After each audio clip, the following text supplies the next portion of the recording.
Jadi kalau mereka sekarang cenderung mendatangkan banyak ahli. Dulu mereka bilang masa barang bukti sampai 702 atau 709. Ahli sampai 27. Ya, mereka sekarang mendatangkan ahli 22-an. Sama saja. Jadi kalau dalam pikiran saya, sebenarnya kalau Roy dan kawan-kawan sudah takut dia dengan proses persidangan, dengan mengatakan, oh kami, ini saja deh, kami minta dihentikan.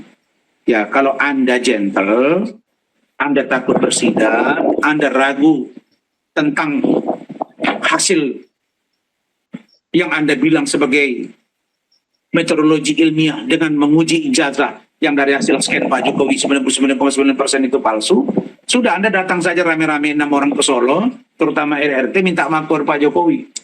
Kira-kira begitu. Kalau itu barangkali masih ada maaf. Kalau datang rame-rame minta maaf dengan sungguh-sungguh. Tapi kalau melihat cara mereka sekarang, sampai dengan kemarin sore jam 18:12, saya masih koordinasi dengan saudara atau Adindas Kompol Sarif yang menjadi ajudan Pak Jokowi dengan mengatakan restoratif justice untuk yang 6 orang sudah tidak lagi dibuka. Kira-kira begitu. Jadi perbedaan mendasarnya adalah persidangan citizenless suite dengan proses yang ada di Polda Metro hari ini itu berbeda jauh. Yang sana perdata, yang ini pidana. Karena itu pengujian dari perbuatannya, perbuatan dari Roy itu diuji di pidana ini. Tapi dia akan mengungkap tentang keabsahan ijazah seorang Joko Widodo. Tentu akan ditanya, lu kuliah tahun berapa Pak Joko? Saudara kuliah tahun berapa? Selesai tahun berapa? Ijazahnya mana? Mana dekannya? Itu tergantung kepada jaksa penuntut umum yang menjadi wakil dari pelapor, yaitu korban. Kira-kira begitu. Kalau secara jujur, saya ditanya, saya akan katakan bahwa bukan saja lagi layak, harus ditahan sebenarnya. Karena beralasan menurut hukum. Pertama, ancaman hukumannya 5 tahun dan atau lebih. Yang kedua, seseorang ditahan ada alasan sekarang di kuhap baru. Alasan objektif dan alasan subjektif. Objektif dan subjektif dua-duanya memenuhi. Satu, seseorang itu misalnya melarikan diri. Mungkin tidak melarikan diri karena sudah dicekal. Tapi mengulangi perbuatan yang sama, berulang-ulang. Buat buku Jokowi White Paper, sekarang buat lagi Gibran Endgame. Kata Roy kemarin akan buat lagi Gibran Black Capture. Jadi ini mereka akan buat beranak pinak. Nah ini karena perbuatan berulang, maka beralasan menurut hukum baik subjektif maupun objektif untuk melakukan penahanan terhadap ke-6 orang dimaksud, terutama Roy, Rismond dan Tifa. Ini beralasan sekali karena mereka terus-terusan mengumbar sesuatu ke publik dan melibatkan banyak orang sekarang. Bayangkan seorang Din Samsudin sudah ikut-ikutan, Ugro Seno, Muhammad Sobari, dan lain-lain. Belum lagi saudara Abraham Samad dan lain-lain, Said Didu dan lain sebagainya. Nah ini kan akan membelah bangsa dan merusak menurut saya rasa kebersamaan berbangsa dan bisa dalam kategori terhasut. Yang saya katakan kemarin.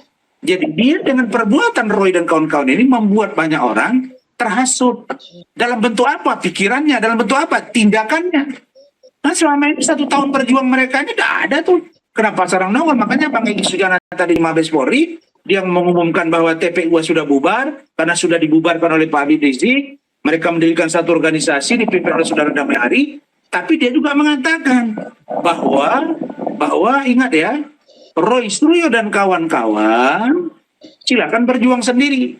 Karena menurut dia, Roy Suryo dan kawan-kawan ini sok jago, kira-kira begitu. Jadi pendekatan hukum yang paling cermat adalah bagaimana mereka ditahan supaya dunia maya dan dunia nyata, dunia opini itu bisa diredam karena penggiringan opini itu tidak sehat. Kira-kira begitu. Kozinudin itu kalau dalam pandangan saya duga itu seperti pengacara yang suka manas-manasi dan bicara di luar konteks. Banyak sekali bahasa dia di luar konteks. Jadi kalau dia mengatakan bahwa SP3 itu tidak benar, kita sudah bahas kemarin malam. Ya Undang-Undang Nomor 20 tahun 2025 yang baru diberlakukan 2 Januari 2026. Di situ ada pasal 20, pasal 24 dan pasal 79.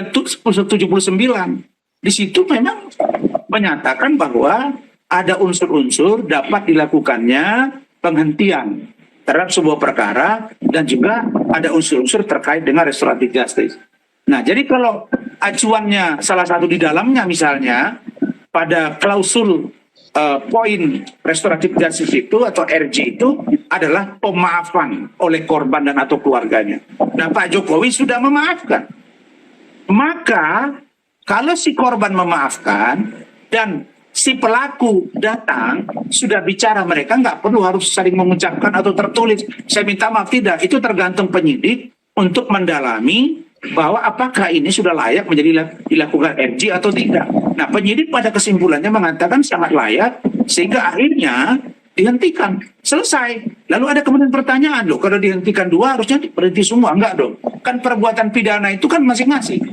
Kalau saya pengacaranya RRT, saya akan desak mereka komitmen dengan kata-kata mereka. Saya masih ingat setahun yang lalu bagaimana Roy Rismond, ya, Tifa ini bergerilya kemana-mana, ya, dengan mengatakan saudara Jokowi laporkan kami, ya kalau saudara tidak senang laporkan kami, ya, dan kami tunggu laporan saudara.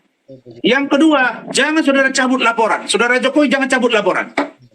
Lah mereka menantang, giliran dilaporkan, diproses, tersangka, mau disidangkan kok bilang dihentikan. Jadi kalau mereka tidak jujur dengan diri mereka, kalau mereka ingin mencari kebenaran material ijazah Pak Jokowi benar atau tidak, seluruh rakyat menunggu kita buktikan pertarungan di pengadilan.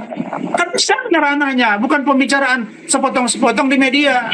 Jadi kalau bagi saya, Roy Suryo dan kawan-kawan ini patut saya katakan dalam dugaan saya adalah pengecut yang sudah ketakutan di penjara dan tidak berani. Pahlawan itu mesti berani.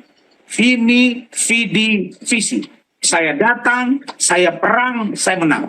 Menang itu adalah bahasa dari universalitas tentang pemahaman dari masing-masing orang. Ya. Seseorang yang bersalah diputus pengadilan, belum tentu dia secara hati bersalah. Saya kasih contoh Anwar Ibrahim, 24 tahun di penjara, sekarang jadi Perdana Menteri Malaysia. Nelson Mandela 25 tahun di penjara jadi Presiden Afrika Selatan. Artinya apa? Bahwa keyakinan dalam sebuah perjuangan harus dibuktikan. Tinggal rakyat akan menguji. Tapi kalau Anda tidak berani di persidangan, Anda cok-cok di media, suruh hentikan, ranahnya tidak kena. Makanya Rasman waktu itu sepakat ketika ribut dengan si Hotman, ayo kita tarung di pengadilan. Bahkan ketika sidang saya datangi dia, saya bilang, ayo buka-bukaan. Itulah gentleman-nya seorang yang sedang memperjuangkan keadilan yang dia yakini. Apalagi katanya mewakili rakyat Indonesia, walaupun saya tidak merasa diwakili. Nah, saya ini dengan para tim hukum saya nih, ya, ada di sini Andi Nasution, ada Saddam Hussein Nasution, ada Rahmat Siddiq Rahmat Siddiq juga, ada Faisal Ramadan, ada juga David. Semua ini adalah para lawyer yang kami ini berpikir konkret. Nah, ini pengurus dari DPP, ya, dari DPP kami Jokowi Gibran. Tadinya koalisi masyarakat Indonesia pendukung Jokowi yang saya kembangkan menjadi Jokowi Gibran. Kenapa? Karena kami melihat ada potensi yang sedang dibangun, tidak saja merusak atau melakukan karakter assassination terhadap seorang Jokowi, tapi juga kepada Gibran yang wakil presiden. Dan ini kita memahami bahwa filosofi yang mereka bangun adalah selalu bersayap. Ini sebetulnya Pak Jokowi ini sasaran antara. Sasaran akhirnya adalah bagaimana dimakzulkan saudara Gibran. Setelah itu, ini keluarganya akan disikat. Secara mana? Ya mungkin karena dendam politik, karena terpengaruh dan lain sebagainya. Saya kita bisa verifikasi kok. Refli Harun itu siapa kemarin, Pilpres kemarin dia sebelah mana? Bukan kita menuduh politik, tidak ya. Tapi backgroundnya wajar dong. Pak Ugroseno itu dari partai mana? Itu boleh dong orang menafsir-nafsir itu gitu loh. Maka saya katakan, lu lagi L4 gitu. Pak Amin Rais. Nggak ada presiden yang bagus di mata dia. Kan ngeri juga saya. Waktu dia ketua MPR, bagaimana sih dia waktu itu? PAN saja yang dia dirikan bersama dia sudah keluar dari PAN, kok artinya dia membangun rumahnya sendiri lalu kemudian dia keluar dari rumah itu. Itu Anda bisa tafsirkan kemampuannya gitu loh. Makanya kalau saya melihat Pak Amin Rais, ya itu hanya seorang ilmuwan yang menurut saya hari ini sudah tidak bertaji dan rakyat sudah tahu sebagaimana kapasitas seperti apa partai yang didirikan sekarang, partai Partai Umat. Ya Anda lihat aja perolehan suaranya ketika pemilu 2024 yang lalu. Saya tidak bermaksud mengecilkan Pak Amin, beliau tokoh bangsa, iya, tokoh reformasi, iya. Tapi dalam banyak hal saya lihat Pak Amin Rais ini cenderung dia menunjukkan statement dan sikapnya itu sangat anti kepada pemerintah. Sejak dari Pak Harto sampai reformasi hari ini, tidak satu pun saya lihat presiden yang pernah dia puji.